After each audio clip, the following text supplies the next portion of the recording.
Step 1. Admitting powerlessness and the need for help. Admitting powerlessness and the need for God's help is the first and most crucial step in addiction recovery. This step involves recognizing that addiction has taken control of our minds and that we need help. It requires an honest and deep self-reflection of one's situation and a willingness to seek support. Addiction is a disease that can affect the mind, body, and soul. The first step towards recovery is acknowledging the reality of addiction and its impact on one's life. For many people struggling with addiction, this can be a challenging step to take as it requires facing the harsh realities of their situation and coming to terms with the addiction's impact on their life. The Bible teaches us the importance of humility, surrendering to God's will, and recognizing our limitations. James 4:6 says, "God opposes the proud but shows favor to the humble." To admit powerlessness over addiction is to acknowledge that we have flaws and that we need help. The book of Proverbs also reminds us that we cannot rely on our own understanding. Trust in the Lord with all your heart and lean not on your own understanding. In all your ways submit to Him, and He will make your paths straight. Proverbs 3:5-6. This verse encourages us to trust in God's plan for our lives, seek His guidance in all things, including addiction recovery, and submit our healing to God to let Him work through us.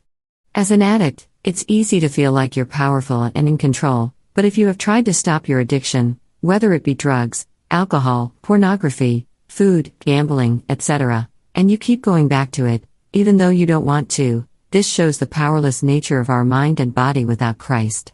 To admit powerlessness and the need for help, it is essential to acknowledge the damage that addiction has caused in one's life, such as strained relationships, financial difficulties, and physical health problems. It requires an honest evaluation of one's behavior and the willingness to seek professional help, such as Christian counseling or medical treatment. Admitting powerlessness over addiction also involves recognizing that we cannot control our addiction. We cannot overcome it through sheer willpower or determination alone. As Paul writes in Romans 7:18-19, "For I know that good itself does not dwell in me, that is, in my sinful nature. For I have the desire to do what is good, but I cannot carry it out. For I do not do the good I want to do, but the evil I do not want to do this I keep on doing." This passage highlights the struggle between our desire to do good and our sinful nature. It reminds us that we need God to help us overcome our weaknesses and limitations. Overall, admitting powerlessness and the need for support and God's help is the first step toward addiction recovery. It requires humility, honesty, and a willingness to seek help. The Bible teaches us the importance of surrendering to God's will, trusting in His plan, and acknowledging our limitations. By taking this first step, we can begin the journey toward freedom and healing from addiction. Reflection questions. What are the ways in which my addiction has impacted my life, relationships, faith, and overall well-being? What are the fears that arise when I consider seeking help for my addiction, and how can I address them?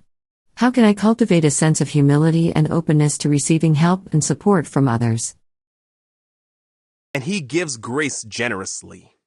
As the scriptures say, God opposes the proud, but gives grace to the humble. And I know that nothing good lives in me, that is, in my sinful nature. I want to do what is right, but I can't. I want to do what is good, but I don't. I don't want to do what is wrong, but I do it anyway. Trust in the Lord with all your heart. Do not depend on your own understanding. Seek His will in all you do, and He will show you which path to take.